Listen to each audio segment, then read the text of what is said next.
இன்னைக்கு காலையில ஒரு 6 மணி இருக்கும். இன்ஸ்டால ஒரு மெசேஜ். நானும் இன்ஸ்டாகிராம ஓபன் பண்ணி பாக்குறேன். ஜிம்முக்கு போறதுக்கு முன்னாடி ஒரு தடவை செக் பண்ணிடலாமேன்னு பாக்குறேன். ப்ரோன்னு காலையிலேயே மெசேஜ் பண்றாரு. சரி, நானும் ஜிம்முக்கு போற முன்னாடி எப்போ போன் எடுக்க மாட்டேன். சரி, இன்னைக்கு கொஞ்சம் அவரோட மெசேஜ் கொஞ்சம் பாப்பேன்னு சொல்லிட்டு பார்த்தேன். ஹார்டின் போட்ட உடனே ப்ரோ இருக்கீங்களா அப்படின்னு கேட்டான். ஓகே ப்ரோ இருக்கேன் ப்ரோ, சொல்லுங்க என்ன வேணும் அப்படி. கேலிஸ்தனிக்ஸ்ல என்ன சேலஞ்ச் சொன்னாலும் பண்ணுவீங்களா அப்படின்னு. ஓ பண்ணுவோம் ப்ரோ, சொல்லுங்க ட்ரை பண்ணலாம் அப்படின்னு. அவர் என்றானா உடனே எடுத்தோடனே ப்ரோ நான் என்ன சொன்னாலும் பண்ணுவீங்களா ப்ரோ, நீங்க சொல்லுங்க ப்ரோ, அதுக்கப்புறம் நான் ட்ரை பண்றேன் ப்ரோ அப்படின்னா. ப்ரோ சொன்னா நீங்க என்கிட்ட ரிப்ளை பண்ண மாட்டீங்க அப்படிங்கிறான்.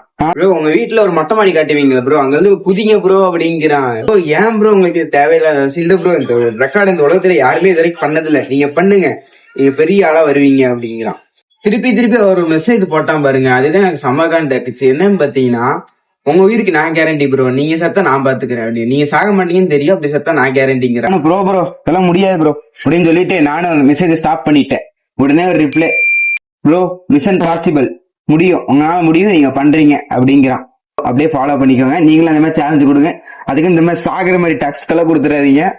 இவர் கன்ஃபார்மா ரிப்ளை பண்ணுவாரு நான் நம்புறேன். Push-up challenge, pull-up challenge video கால்ல பண்ணலாம். கூஃபி ப்ரோ மாதிரி நீங்க செஸ் விளையாடுறது இல்ல, வெறும் புஷ்அப்ஸ் புல்அப் தான் பண்ணலாம். நீங்க ஃபாலோ மட்டும் பண்ணிட்டு எனக்கு டிஎம் பண்ணுங்க, நம்ம பண்ணலாம்.